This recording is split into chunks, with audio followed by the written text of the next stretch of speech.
Primeiramente, isso aqui você corta depois da edição, tá? Desculpe a letra do indivíduo, que não é muito bacana, né? Porque a maneira correta que eu escrevo é assim, ó.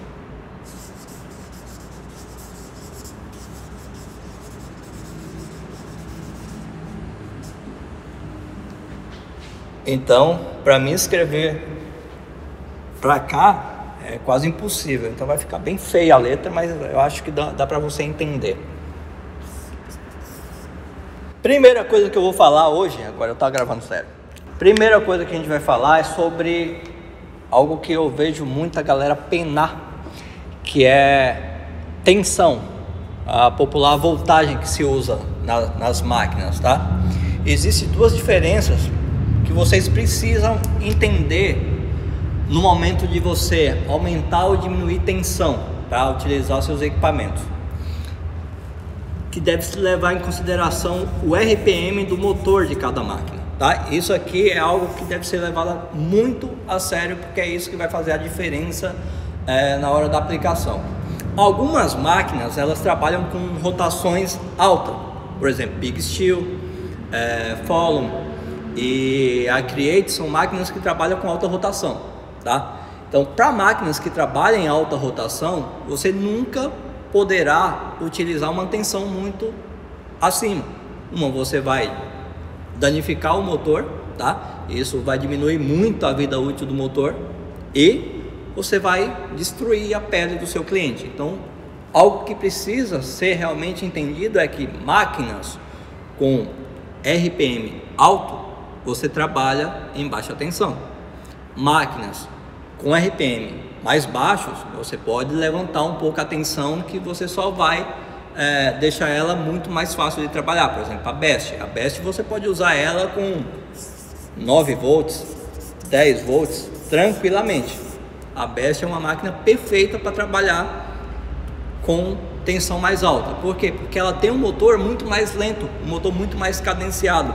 Enquanto você pega uma Big Steel de 13.000 RPM, a Best trabalhando a 9 volts, ela vai ter o que? 8.500 RPM, tá? Lembrando que esse 13.000 numa Big Steel é algo em torno de 7 volts. Então, se é para trabalhar com Big, se é para trabalhar com Create, se é para trabalhar com Follow, tensões de 6 a 7 no máximo. Nunca mais que isso, não tem necessidade.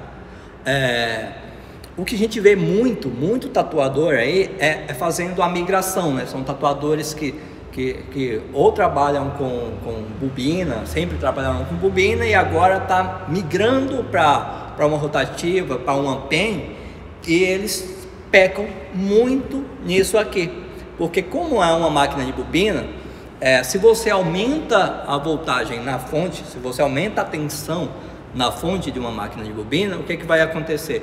Você vai aumentar a força dessa máquina, tá? Porque ela funciona com um campo magnético, e sempre que eu coloco mais elétrons, né, na tensão, aumentando essa tensão, o campo magnético ele ganha mais força. Então ele tem uma batida muito mais rápida e muito mais forte na máquina de bobina.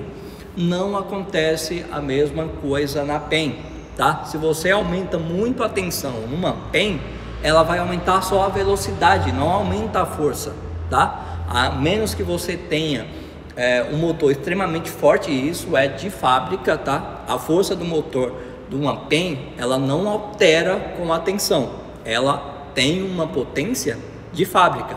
Algumas máquinas têm potência de 3 watts, outras máquinas têm potência de 4 watts, algumas com potência de 5 watts, tá? Isso é potência do motor, é a força que o motor exerce, tá? Isso não muda aumentando a tensão, isso se mantém estável. O que vai aumentar é a velocidade. E aí, porque muitos tatuadores sofrem ao utilizar uma PEN, achando que se aumentar a tensão a máquina vai super melhorar, ficar mais forte. Não vai, ele não vai conseguir pigmentar, porque a agulha vai entrar tão rápido na pele que o pigmento não vai dar tempo de ficar depositado. Então vai ter aquele traço falhado, aquela aplicação de pintura ou sombra cheia de falhas.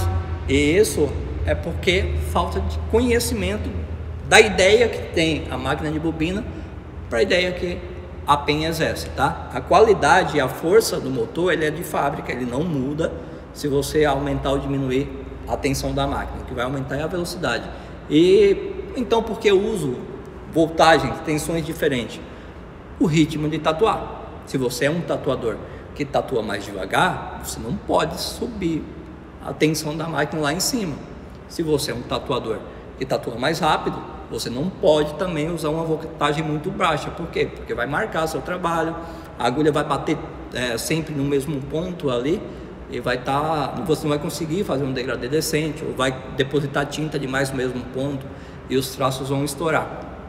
Essa é a diferença. Mas para você entender como que eu vou utilizar, como que eu vou saber utilizar isso, tem uma regrazinha, tá? Isso, para quem estudou elétrica alguma vez na vida, deve ter até entendido, tá? Que é essa formulazinha aqui. Isso é a primeira lei de Ohm. A minha intensidade de corrente elétrica é o produto da minha tensão com a minha resistência, tá? E a minha resistência é a potência do motor, tá? A minha tensão é aquilo que eu determino na fonte, tá? Voltagem, tá? Voltagem é um termo errado, tá? É tensão, mas a galera se acostumou tanto a usar voltagem que a gente fala voltagem para ficar mais didático. E a intensidade da corrente elétrica é a amperagem. Então, para você saber se você está utilizando o seu equipamento da maneira certa, basta você entender que, tipo, vamos considerar uma voltagem média, tá? De 8 volts, tá? Esse é um número que não é uma voltagem tão alta e nem é tão baixa. É uma voltagem que muitos tatuadores utilizam. Se eu tenho um motor de 3, de 4 ou de 5, tá? Aí depende da máquina. Por exemplo, a Fallon, ela é um motor Mabuchi japonês que tem 3 watts de potência, tá? A Best é um motor de 4 watts de potência. Eu tenho um Big Steel com 5 watts de potência, tá? Que é o máximo de uma máquina de tatu. Você não vai achar nenhuma máquina de tatu no mercado com mais de 5 watts de potência, tá? Não é aplicável, não precisa de tanta força, de tanta potência para colocar uma agulha na pele, tá? Mas considerando um motor de 5 watts, eu tenho aqui, eu preciso saber a intensidade de corrente elétrica que vai ter na minha fonte para que ela realmente aplique de forma a trazer para a máquina o desempenho total, a potência total da máquina. Se eu divido 8 por 5, os matemáticos de exata aí vão dizer que dá 8, vai dar 1, meia, tá? Vai dar 1.66 ampere, tá? Sabendo disso, eu já tenho duas informações bem interessantes. Em hipótese alguma, eu posso usar uma fonte abaixo de 1,5 ampere, tá? Em momento nenhum, em máquina nenhuma. Se você for utilizar uma fonte de 1,5 ampere, 1 ampere, sua máquina tem que ser uma máquina de bobina, que aí a tensão não interfere no campo magnético, tá? Se é uma rotativa, se é uma PEN que trabalha com motor de corrente contínua, você precisa ter uma fonte de 1,5 ampere para cima, tá? Isso considerando uma voltagem de 8. Se eu aumentar isso aqui, consequentemente a conta não é essa, tá? Então o ideal é que se você tem uma fonte de no mínimo 2 amperes, você vai conseguir trabalhar com a maioria das suas PENs, desde que você não levante muito essa fonte. Num mundo fantástico, num mundo ideal, trabalhar com uma fonte de 3 amperes é o recomendado para qualquer tatuador. Com uma fonte de 3 amperes ele vai ter fonte suficiente para utilizar em qualquer trabalho que ele for fazer, desde o trabalho mais delicado ao trabalho mais pesado. Uma fonte de 3 amperes é super suficiente, tá? Isso é só para a gente entender o conceito da aplicação de uma máquina, só isso. Sabendo disso, eu vou falar um pouquinho de cada máquina da Astro, tá? Trazendo um pouco dessas informações que a gente viu aqui para a funcionalidade de cada máquina.